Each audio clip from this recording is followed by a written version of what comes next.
Rema Nagarajan is a senior health journalist who has written on end of life care over several years. Rema, can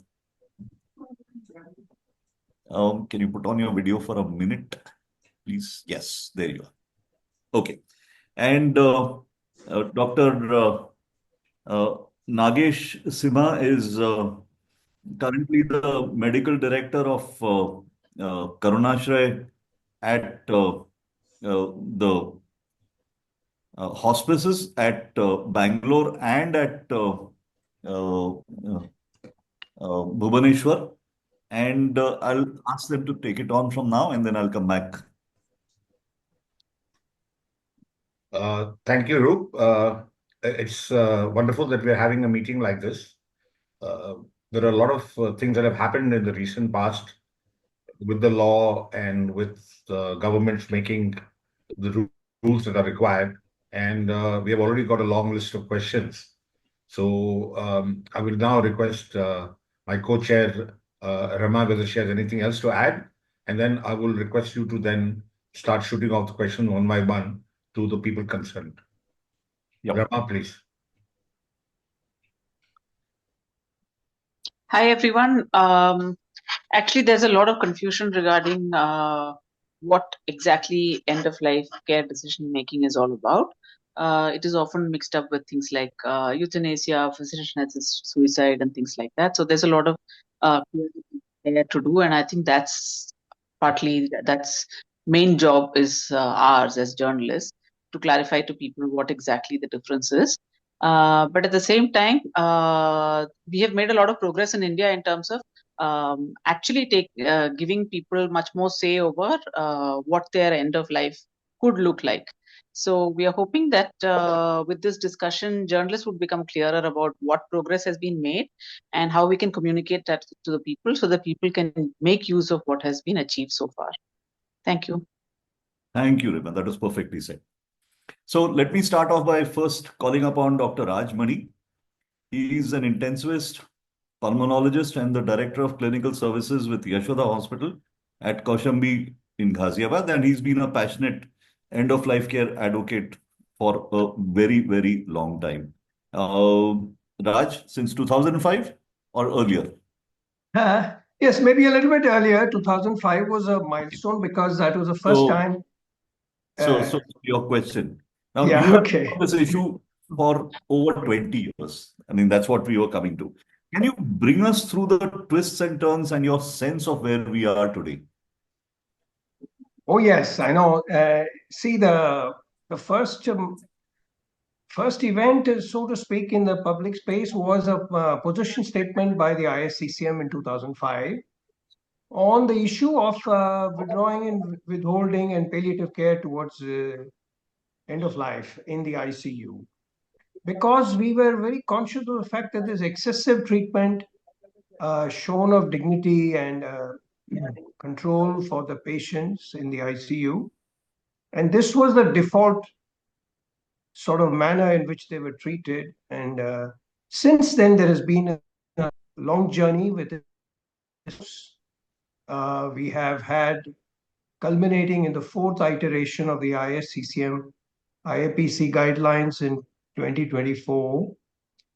In between, we had legal support, which was totally lacking at the outset.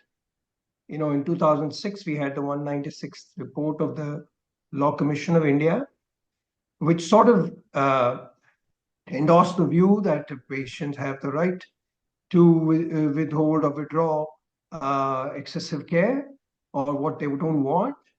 But the advance will was proscribed, was not endorsed by that paper. But in 2012, in the Aruna Schonbach case, we had a constitutional validity of withdrawal of life support, but there was an onerous court procedure. In 2018, now this could encompass a whole lot of decision making in the ICU, and we had legal validity for refusing treatment, and also to execute an advance will so that it is operational. When you lose capacity, you are in control, and you have the choice respected. However, to actualize what the Supreme Court has said was very difficult because of a three-tier system of decision making, which got simplified in the January 2023 judgment. And that was another very big landmark in the progress of this issue. So here we are, trying to actualize what transpired in the Supreme Court in January 23 in implementation of those guidelines.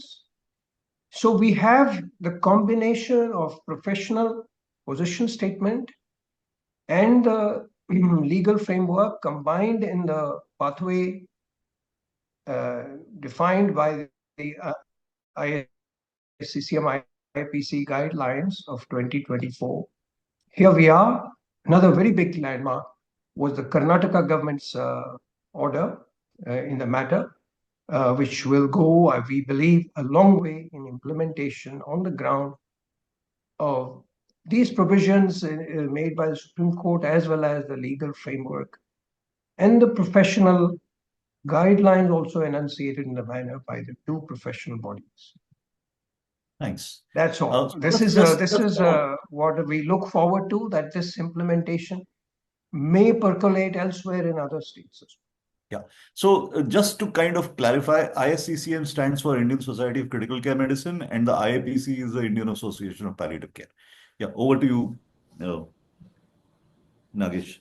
Are there any questions from the audience?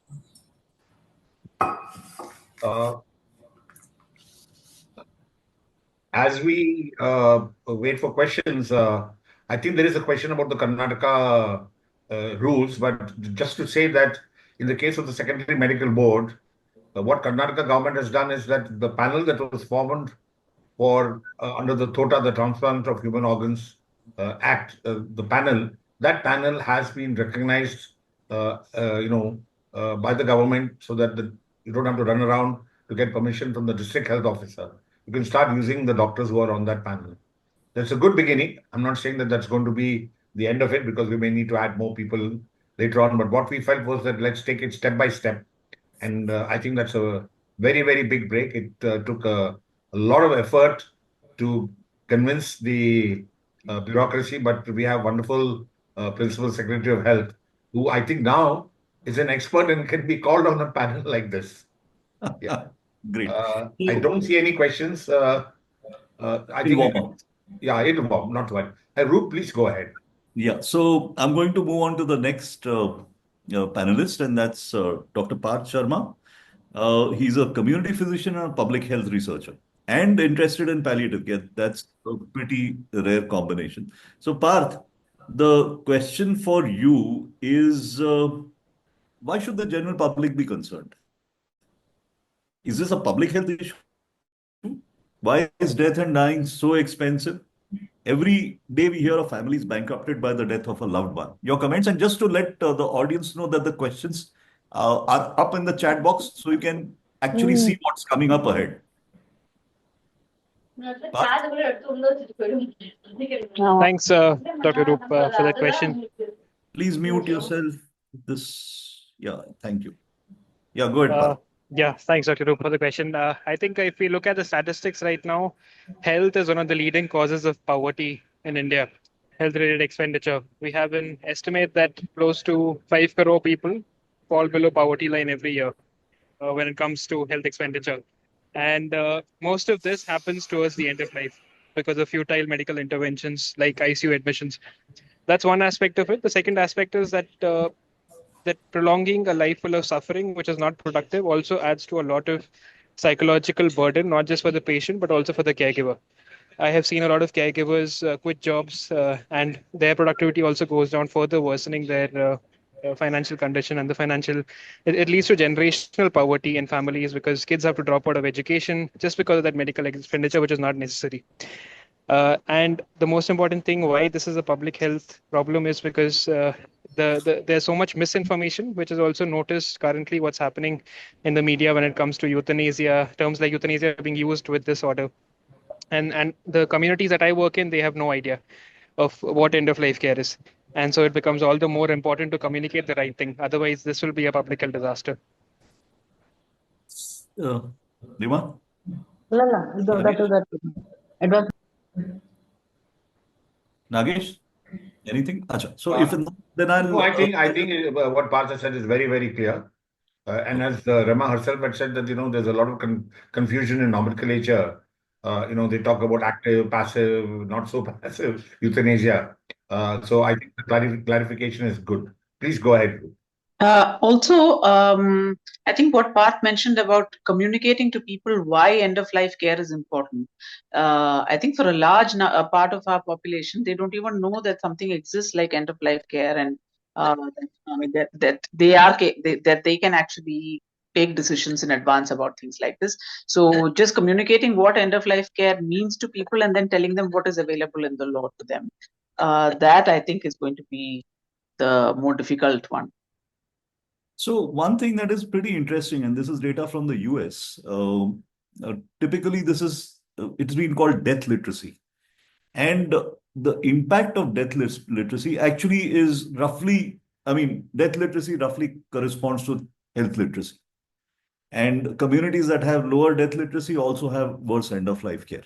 Parth, you want to add something on that? Because I think death literacy perhaps is as important. And as we look through the discussion here, I kind of start to see the role of palliative care, the role of advanced medical directives, almost like vaccinating people or preparing for the end of life. So currently, the tools that exist for death literacy, they won't work in India because we need our separate tools, because our understanding of death and the way we communicate it in our families is very different from Western countries. And this death literacy, the concept started from Australia. So all the tools which are originating are actually coming from Australia right now. So we definitely need some new term for death literacy for India, relevant for our socio-cultural context. But like you mentioned, people don't want to talk about death in their families at all. And so it becomes important to reach out to them in a sensible and in a coherent way, which becomes also they can understand and sort of absorb, and not just because people hear death and the first thing they do is they shut off and they're like, why are you talking about death? Why do we need, we have no problem right now, so why should we discuss about death? So it has to come in a different angle, I feel, for our community specifically. So Parth, will you show your video? Put your video on for a minute. One of the reasons for doing this exercise is also to get you, for the journalists here, to get you more talking heads. Right now, you have a very limited repertoire, so you better look at Parth, because he's going to be one of the stars, and hopefully he's going to contribute a lot to this field. Are you going to hang around, or are you running away? Actually, at the metro station, so I'm just leaving to meet another person who wants to talk about death literacy. So I'm just on my way. So Okay, right. Thank you. So, any questions for Parth, because he'll be out in a couple of minutes from here. Roop, I just wanted to add to about the death literacy, which we mentioned. Very closely is the death quality index also, which is again a very important marker of death literacy, or what we discuss in our. It's more of a cultural also, rather than just being a medical issue, but a cultural issue in our society. So I think India ranks at the bottom of death quality index. Quality of death. Quality of death. So I think that is also to be covered, and something very, very an area of work which we have to work in that. Sorry for my throat, and I'm having a little viral. Not in the least. So that's a very interesting and important point. I had not actually covered it in this list of questions, but if anybody is interested, please look up quality of death. The Economist published the first 2 surveys, and after that, there's a latest one which is out recently. It's a rolling thing that goes on over quality of death index, quality of death and dying. So I'm moving on next. The next question is for Dr. Dhvani Mehta. She's a lawyer with the Vidhi Centre for Legal Policy. And her question is, how does an advanced medical directive help? Is it valid anywhere in India? What does the law now say about requests for stopping life support? Is Karnataka the only state to have gone this far? And what about other states? Dhvani? Sure, Dr. Roop. And maybe I should just start off by saying unequivocally that yes, advanced medical directives are legally valid everywhere in the country. And they have been so since 2018 when the Supreme Court delivered its judgment in common cause. Now, as to how they can help, they're essentially your voice when you no longer have the capacity to take decisions because of an illness or because you are comatose or because you're in a persistent vegetative state. So they tell your treating team and your loved ones about your preferences regarding medical treatment more clearly. And specifically, you can use an advanced medical directive, which is essentially a document, to refuse certain kinds of treatment when you are terminally ill. For example, a ventilator or dialysis, and any other treatment which at that stage can constitute life support. So it helps by preventing you from being subjected to unnecessary, expensive medical interventions that might not benefit you and might just prolong your suffering. Now, as to the part about stopping life support, I just want to break down the Supreme Court judgment of 2018 into three parts. So, the first thing and very important thing that the judgment said was that as an adult who has the capacity to take decisions about your health care, you can request that life support be stopped, and doctors will respect this request after having a conversation with you about the benefits or harms of medical treatment. Now, if you don't have decision making capacity, there are two ways in which life support can be stopped. One is through your advanced medical directive. And two, even if you don't have an advanced medical directive, through a joint process of decision making between your family members, your loved ones, and your treating team. So, stopping life support is not a unilateral decision. It's not something that your doctors decide to take or that you can demand. It's a process that happens through shared decision making, as the term of art is. Now, to understand what the Karnataka orders say, it's important to know what the Supreme Court laid down in terms of the process for stopping life support. So the court laid down a few guidelines which apply both when there is an advanced medical directive in place and when the patient doesn't have an advanced medical directive and has also lost decision-making capacity. So the important thing to remember with these guidelines is that the process is initiated with first your treating team, your treating doctor, and two other medical experts making a decision on whether continuing life support or further medical treatment is in your best interests or not. After this first set of medical opinion is provided, it's referred to a second board. The judgment refers to it as the secondary medical board, which again comprises three medical experts. Now, what the court has said is that one of the doctors in the secondary medical board must be someone who is nominated by the district CMO or the district health officer, whatever is the equivalent position in that state. Now, Karnataka is the first state to have said that any doctor who is already approved under the Transplantation of Human Organs and Tissues Act to certify brainstem death is automatically considered to be someone who is nominated by the CMO to serve on this secondary medical board.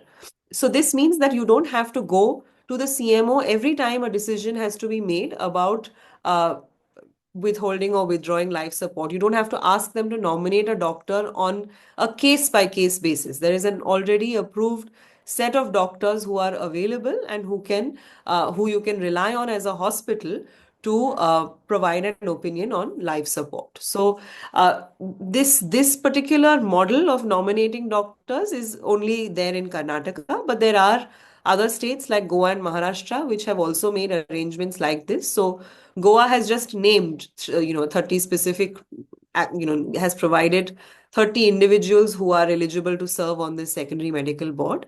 And I think in Maharashtra also there are specific designations of government doctors who are available to serve on these boards. But Karnataka has taken a set of doctors who are already empaneled for a particular purpose and allowed them to be used for this purpose. So hospitals can begin now to make their own internal standard operating procedures, especially in Karnataka, relying on this order. Roop, if I can come in and just Yeah, add a little please. more to what Dhvani has said. You see, I'll just actually add one thing, that the man who actually pushed the Karnataka thing through is there, Dr. Nagesh Simha. We've got to thank him for that. no, that's okay. And Dhvani was my partner in crime. Okay, she and her colleagues. So the credit goes to her too. And what I wanted to say was that other states, uh, our state was almost going in that route, was to designate people designated, like the district surgeon so and so, okay, or the chief medical officer so and so. Now that I had told our principal secretary health was going to be actually suicidal, because the guy may be on leave, maybe somebody else. So I kept convincing him that let's start recognizing this panel. Now, what I anticipate is this panel would have been pretty small, because declaration of brain death, the number of cases are not so much. Now, if all hospitals start using it, then we will have to expand this or convince them to recognize another panel, okay, which will have not only neurologists, neurosurgeons, etc. So when I was trying to kind of rush things, I was counseled by Dhvani and others and said, hey, we've got won the first part of the battle, and as things go on, like the proverbial camel putting its head into the tent, we will definitely expand. And very recently, just 2 days back, I had a meeting with the additional chief secretary, big meeting, and they are fully have understood all this, and I'm sure that a lot of things good will happen in Karnataka. Great. Anybody else, or can I move on? Just one thing that I wanted to ask, that where is this list of approved doctors available? Every hospital has it. Yeah. Any Every hospital, large hospital that has that can harvest organs or transplant organs has these people. Yes, but I mean, not all deaths are happening in only large hospitals. To So start with, that was the point. No, Yeah. let me also answer that. I have already talked to them that they need to share this list with everybody, so that you know who are the people who have been approved. So that point is well taken, Rama. Okay. This is a starting point, because we were coming up with a big wall that the CMO has not been notified, that they have to recognize doctors for this purpose.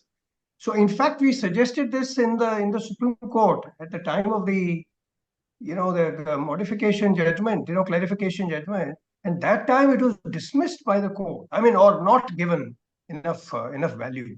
But this is very good that this has been resurrected by Nagesh. This principle, this concept, and this has made things. I mean, there is some way forward, in this impasse. Yeah. So Rahul is actually going to tell us how that matters. So the next panelist is Dr. Rahul Pandit. He's the chairman critical care and emergency at the Sir H.N. Reliance Foundation Hospital in Mumbai, as well as all Reliance Foundation healthcare initiatives. So I'm presuming that Rahul will be able to take this across countrywide. So Rahul, the question for you is that as an intensivist, these decisions, those of withholding and withdrawing life support, are decisions that you take every day.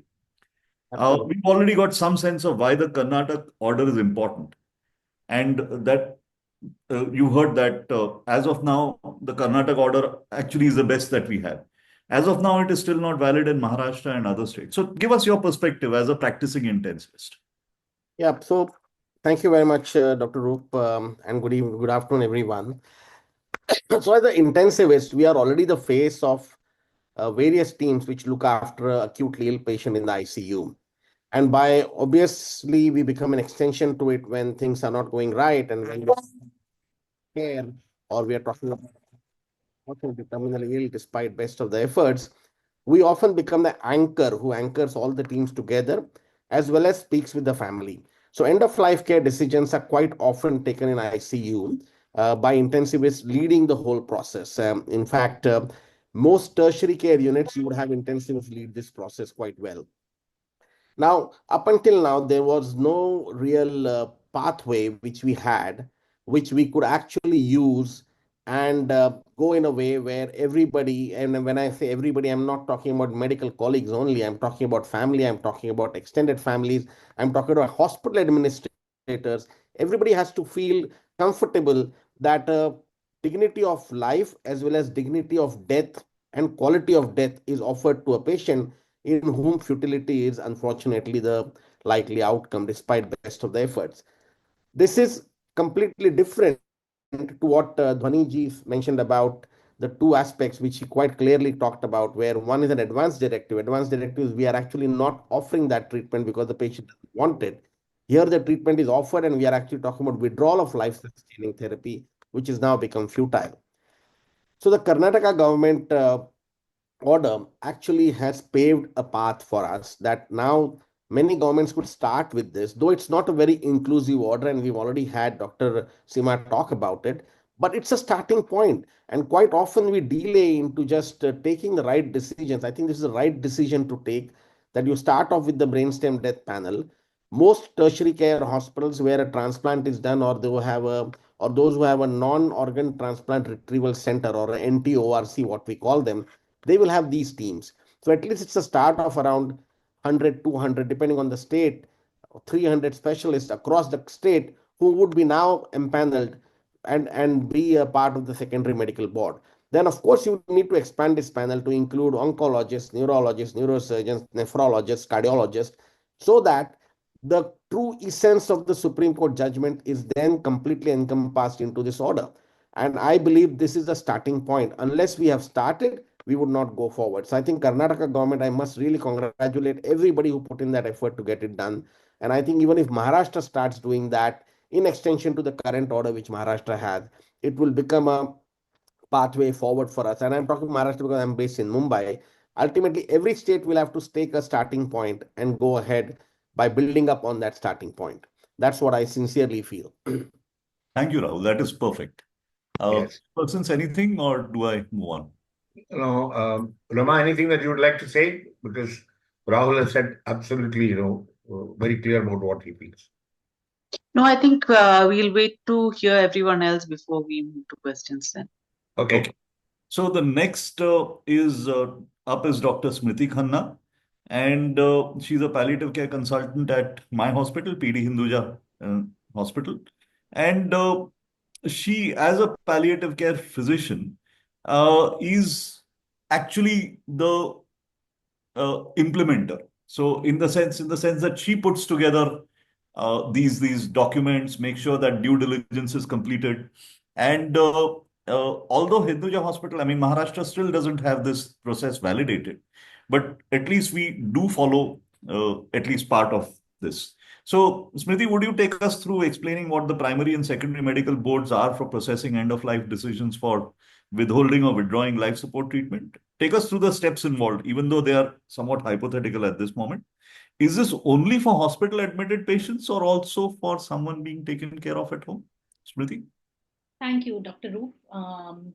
I think that some part of this question has been answered already by Dhvani. She has taken us through some aspects of what the primary and the secondary medical boards are. Essentially, these are boards that provide their opinion about withdrawal of life supporting treatment, whether it is the right way to go or not.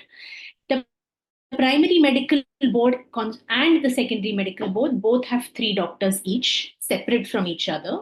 The primary medical board is constituted of the main treating physician plus 2 other physicians who are involved in the care of the patient. Now, how the process goes is that the treating physician, once they have fully assessed their patient, comes to the conclusion that further treatment is futile, or the patient is terminally ill, or there is no hope for a meaningful life or a good quality of life for this patient going forward. In that case, then the primary medical board is constituted. It may be different from patient to patient. There may be different doctors involved at each point. Usually, for most critically ill patients, we will have at least 2 to 3 doctors taking care of the patient. So, the primary medical board most of the time ends up being the doctors who are actually taking care of the patient at that point. This might mean the intensivist, this might mean the oncologist if the patient is a cancer patient, a neurologist if there is brain injury or a neurodegenerative disease involved, so on and so forth. And there will be other additional doctors as based on what the patient's problems are. Once the primary medical board convenes, in real world practical circumstances, this means them seeing the patient from the lens of withdrawal of life supporting treatment, from the lens of futility of further care, and giving their opinion. They then speak with each other and come to a consensus. If their consensus is that withdrawal of life supporting treatment seems to be the right way forward, that is when the secondary medical board comes into place. And the family, obviously the family and the primary board. Yeah, the primary board also speaks with the family, and the family also needs to understand and at the same time agree with the opinion of the primary medical board. Once all this is done, we then go to the formation of the secondary medical board. The secondary medical board also has 3 physicians, at least 2 of which have to be from a branch that is relevant to the patient's condition. The 3rd physician is one who is nominated by the district CMO as per the Supreme Court judgment orders. This is exactly the physician that the Karnataka state government has tried to simplify nomination for by handing it over to the brainstem death panel, the physicians on the brainstem death panel. But ideally speaking, it's the district CMO as per the ST judgment orders. It's the district CMO who then nominates a physician to take part in this. Once the secondary medical board sees the patient, they also need to come to the consensus that withdrawal of life supporting treatment is the right way forward, and only then is the medical procedure of withdrawal of life supporting treatment taken ahead. So one of the things that I kind of think is that, and this is a criticism that comes from colleagues in hospital, is that isn't this rather cumbersome? It is. It takes time it can take time to form, because the primary medical board will be anyway doctors who are seeing the patient on a day-to-day basis, so that would probably not take time at all. But the secondary medical board, I believe the Supreme Court judgment says that within 48 hours is the secondary medical board's opinion needs to come into place, be documented, and then gone forward.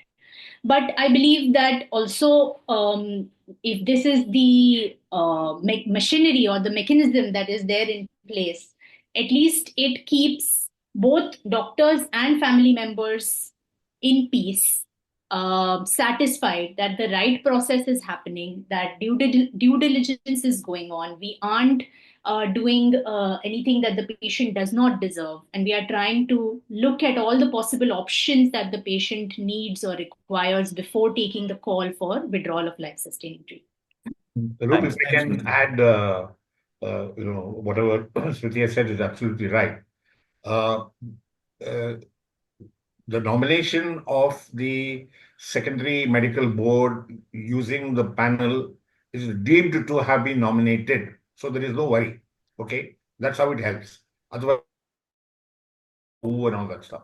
Yeah. Will this panel suffice? No, it will not. And let me also add, okay, although it may come as a separate question later, is that what Karnataka government is doing, and Dhvani helped us to draft a letter that the health secretary is going to write, is that when the secondary medical board takes a decision, this decision to withdraw has to be communicated to the judicial magistrate of the first class. Just communicate it. You do not need to, it's just informing him. It's not that you got to wait for his permission. So we are looking at a mechanism where this can be sent by email or whatever. The government is doing that. And the second thing is that all advanced medical directive, copies of which have to be sent to a particular designated person in the government. And our health secretary is working on talking to Government of India and saying that be a repository. That's another subject. Please go ahead. That's coming up. So can I add just one more thing, Roop sir, Rahul here? Bolo. One line. Sir, the best part of this whole process is that you've got 6 different doctors independently giving an opinion. It instills a lot of confidence in the family. It instills a lot of confidence in the hospital administrator. Trust. And trust building is very important, which actually happens with 6 independent opinions. So I think there can't be a better way of building trust when you have 6 different doctors giving a opinion of the same type. Absolutely. I completely agree with that. So the next question is to Rajni. Rajni is, sorry, I'm losing my track here. Just give me a minute. Rajni is trained in internal medicine, pulmonary disease, and she's a critical care medicine physician and palliative medicine physician at Sparsh hospitals in Bangalore. So, Rajni, the question for you is how can an ordinary citizen participate in, control, or even take charge of this decision making when someone is in the ICU? How does a family ensure that a hospital respects the patient's prior wishes or even an advanced medical directive? What if a hospital continues futile treatment? What can the patient or family do? I mean, presuming that the patient is able to speak, that's much clearer. But what if the patient is not and it's the family who's speaking? Okay.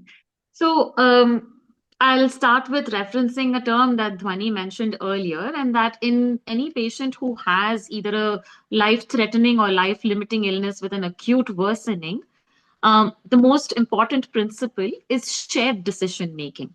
And I think in this, it's very important for us to understand that when we say take charge of the decision making, the patient and the family or caregiver bring the patient's values and belief systems into the conversation. The doctors bring in their expertise of a clinical diagnosis, what treatment can be offered, what might the time duration of that treatment be, and what is the prognosis and quality of life we expect from that. So when we say take charge or be actively engaged in that shared decision making process, it's important for me as a doctor to know from the patient and family what kind of person were they, what would they have wanted, and what would they not have wanted. This is especially in a case where I don't have an advanced medical directive and the patient isn't able to speak. So having a sense of that's what the patient's caregiver and family needs to bring to me in the ICU. What if how does the family ensure that the hospital respects the family's wishes in AMD? I think the more that we, as patients and caregivers, start engaging in this process of an advanced medical directive, and our primary care doctor knows what our wishes are, if it is part of our electronic medical record, one of the easiest ways of ensuring, even if I land up in another hospital, is please call my primary care doctor. This is my family doctor. My family doctor knows everything about my father and his wishes. So the family doctor or your primary care physician is that person who helps that new hospital intensive care unit make the decisions according to your wishes and follow those advanced medical directives.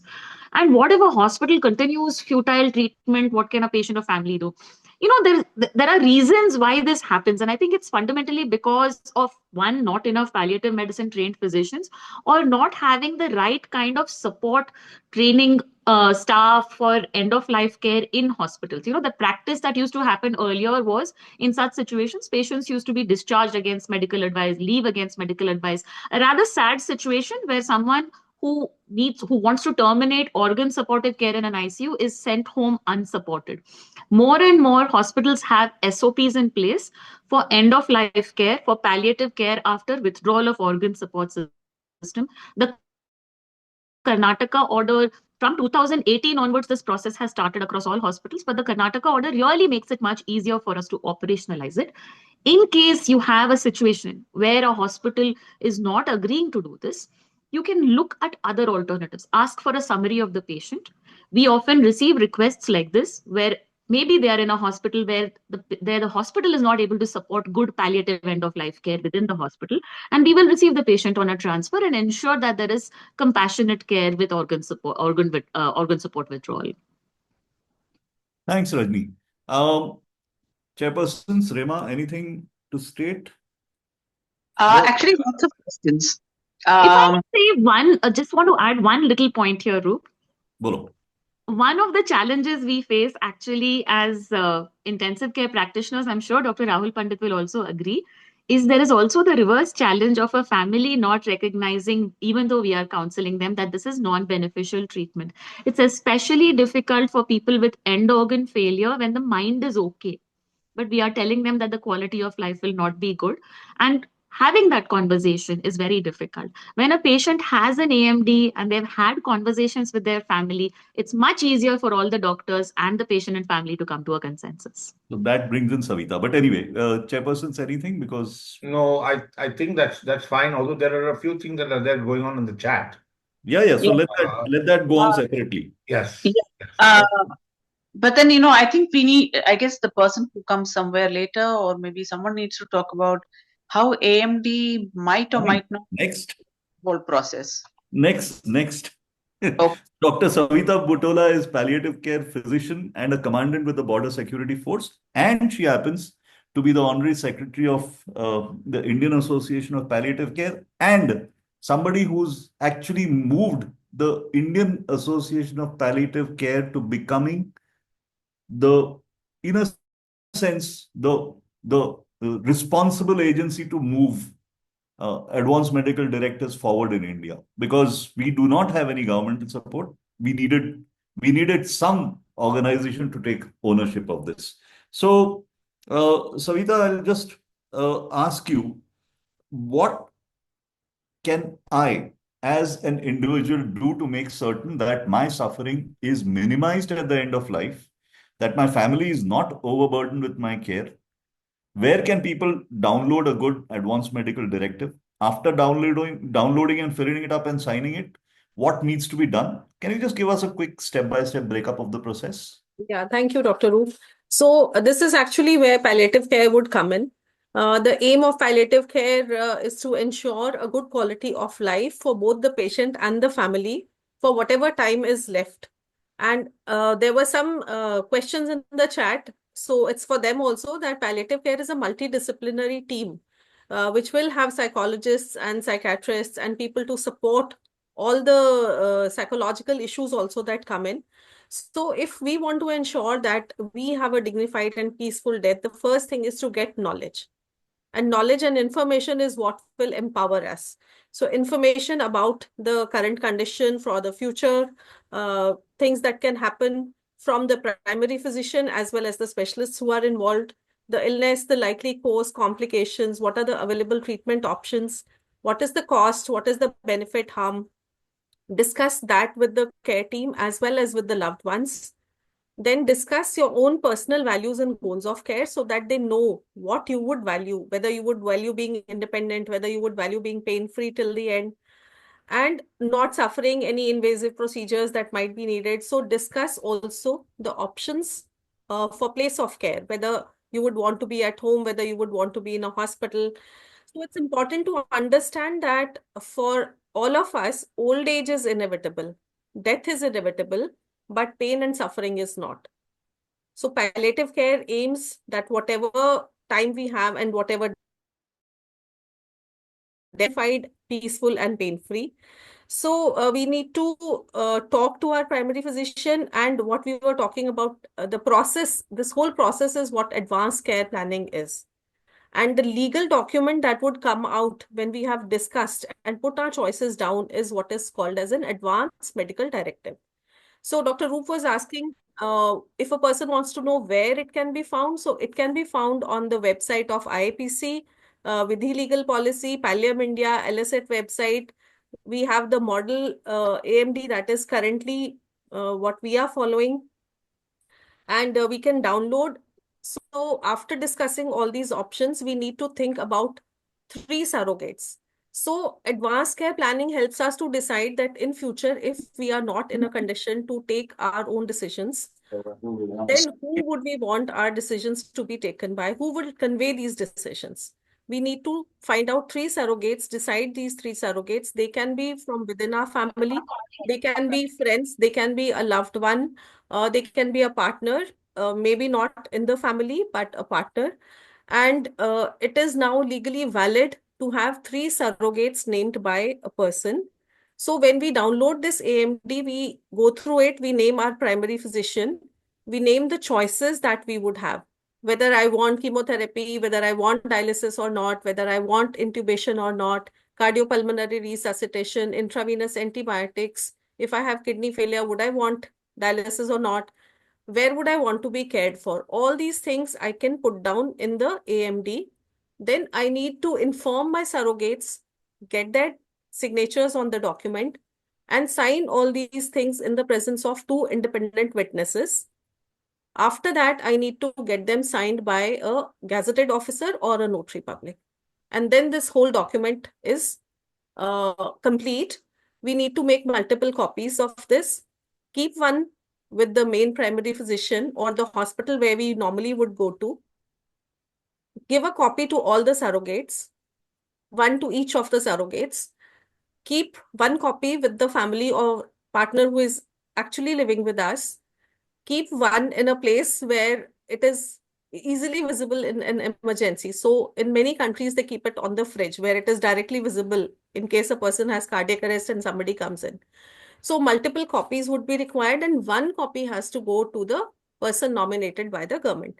Now, many people are saying that we are completing AMDs, but there is nobody, we don't know where to give it. So we are in the process.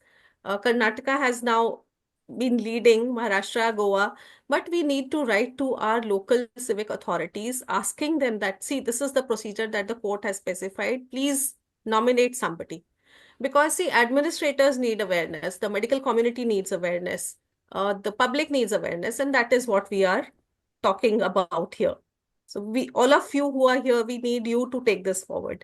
Thank you. So, thanks, Savita. I mean, I'll just make a small correction. Savita, the surrogates don't need to sign. They just need to be, their details need to be put in. So I'm just making a minor correction. Yeah. They just need to have accepted. Verbal acceptance is enough. Yes. Also, sir, the Abha card can actually be an online repository of keeping these personal medical records. Dhvani, so we'll just come back to all of this, but Dhvani is actually working with the DigiHealth initiative to figure out how that can happen. So that, see, all these processes are in play, happening. Sorry, Nagesh, you're muted. Karnataka government is also in the process of talking to the center, what Dhvani is doing. The other important thing that we should also realize is that this 3 surrogates or 3 durable power of attorneys is not a committee. If I give, say, Roop, Savita, and Rahul are my names, if Roop is there and if he's available, he decides.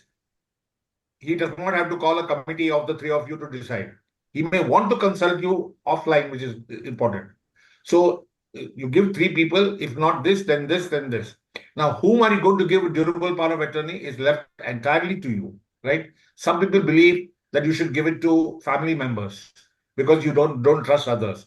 Others believe that giving to family members may be difficult because of the emotion involved in it. They may not take the right decision. So it's left entirely to the individual. And the witnesses and the person writing the advance medical directive have to do that in front of a notary public. The notary public has to see you and the witnesses sign, either the notary public or a gazetted officer. And then, of course, you can make any number of copies. You can give it to whoever you want. And to submit it to the government is now what is happening. A lot of efforts are being made. And if I do it in Karnataka and if I fall sick in Delhi, they should be able to access that. Thank you. Nagesh, actually, you are speaking next. And you've already been introduced. And this is an important point that needs to be brought up here. We are on the last 10 minutes of the program, unless Vidhi is willing to extend it by about 5-10 minutes more. So why are doctors still reluctant to participate in all of this? We see this across the board. One is, of course, they need reassurance about the medical legal aspects and the ethics of complying with the request for withdrawing or withholding life support. Or is it something other than just the legal aspects? Yeah. So you definitely said the right thing in terms of the worry about the law. Okay. And, the legal advisors to the hospitals will always say that, it's illegal. But now that has been clarified. But I think what is probably more important is that every doctor must learn how to communicate these important issues to the patients and their families. Okay, how do you break bad news? How do you handle the emotional issues? How do you deal with the rest of the stuff? So now, of course, the medical council has prescribed that you have to learn communication skills. It's a long way off, but I think that doctors, and if you have a palliative care physician on your team, which is awesome because that person would have been trained, I think that is the crux of the issue. The fear of the law may still be there because people do not know that a lot of things have happened. And once that gets clearer and clearer to people, then the fear of the law will probably, become zero, hopefully.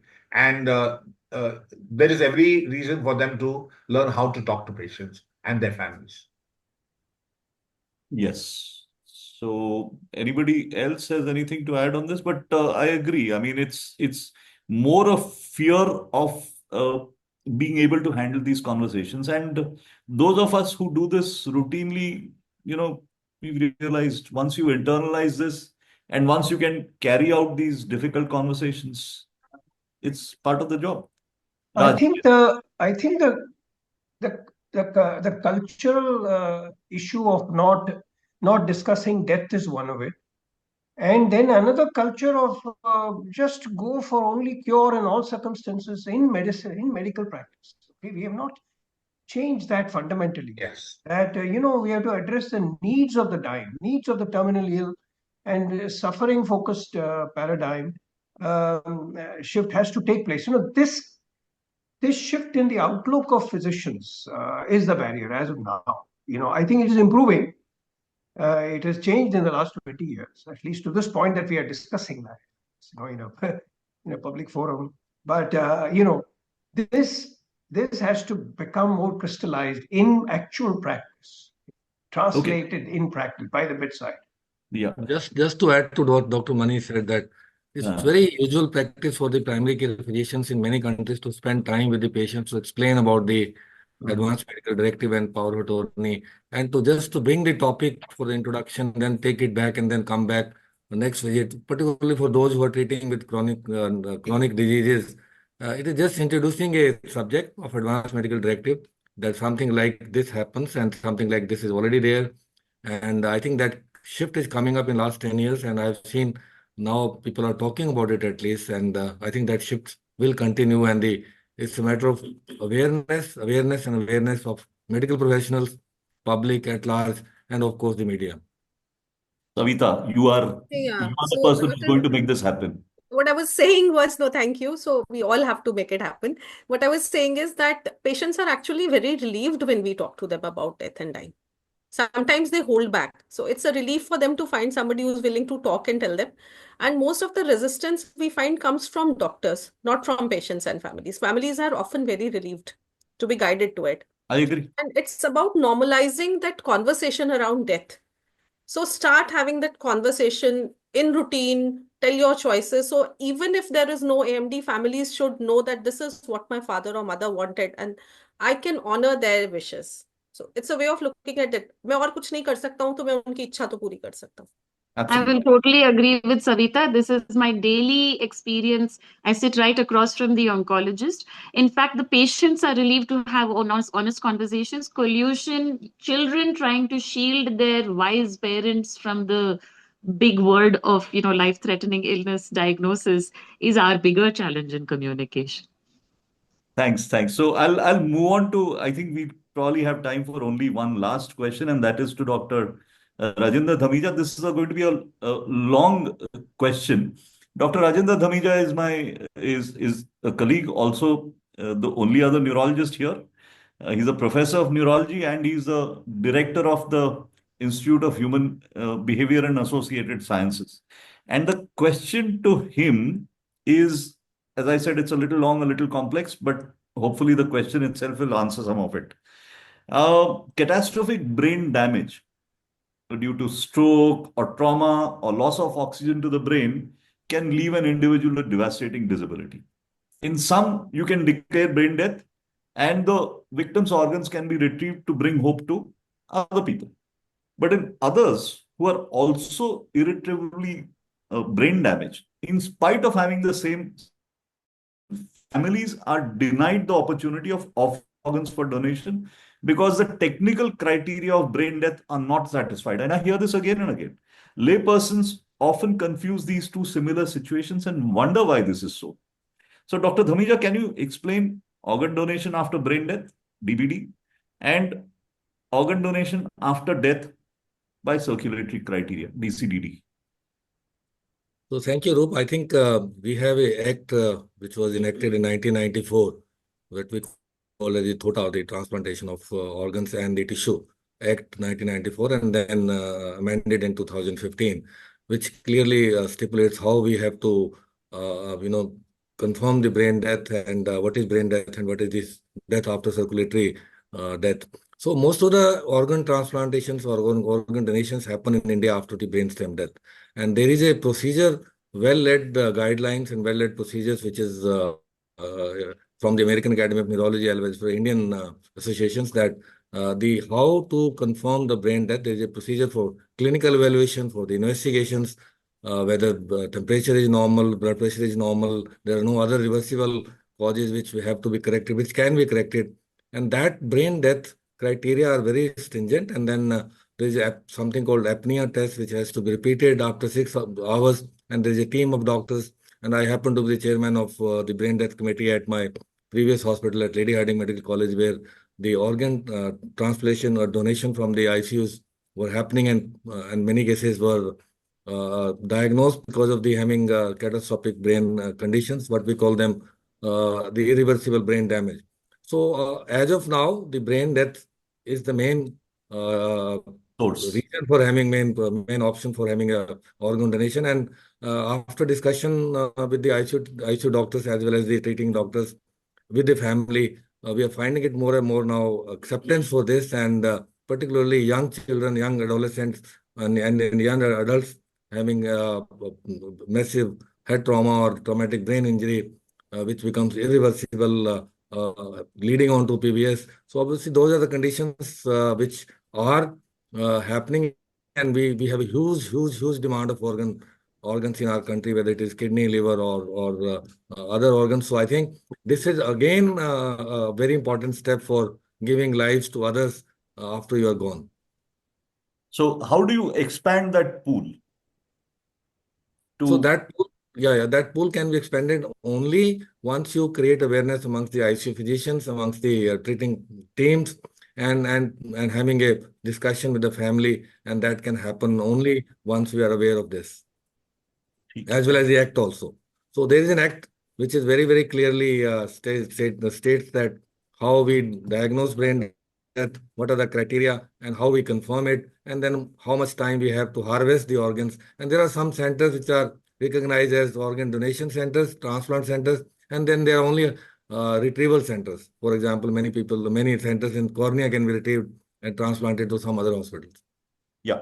So, right. Any chairpersons, anything? Or do no, I think we are good. Okay. So, we are almost at the end of our time. No, one point I have to make about the DCDD. Yeah, please. DCDD becomes feasible now that we have a procedure for withdrawal of life support. So DCDD comes in when you have we have a valid withdrawal decision on a patient on a ventilator. Preferably with a directive as well.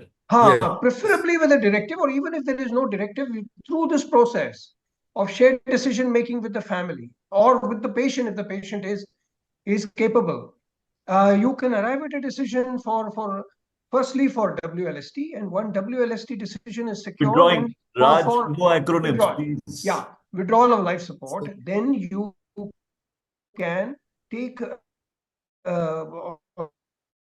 it forward to include a donation consent also for after withdrawal. You don't do any CPR. There is a no touch period of 5 minutes, after which you declare death, and then the organs are of good quality because they have not undergone any ischemic injury in the process of formal CPR. So that is the principle of DCDD, which is being worked on now by a group now in our country. We should have this protocol also in place with the TOTA if all goes well with the Ministry of Health. Yeah, that will require the amendment probably. But just for the information, DCD is death after the cardiovascular death. Yeah. Circulated. So the basic technical reason is that you cannot take out organs unless death has occurred. Now, if somebody is brain dead, they are dead. Okay, that everybody seems to agree on. But when they are brain damaged but not satisfying criteria for brain death, then you need to actually withdraw life support, which means the ventilator in the operation theater, wait for the heart to stop. And as soon as the heart stops, the organs are harvested. And that is a 5 minute hold off time that Dr. Rajani was talking about. That is something that in India is still in the future. I think Sir, that I have See, it been doesn't part only of apply to people who this, are brain injured. It can be for people who are facing death due to other organ failures. as of now, Provided we go through this the process person. of decision making for withdrawal, as in Okay. end of life decision making, and then you take it forward for donation. So this Okay. is how DCDD differs from DBD, that is death.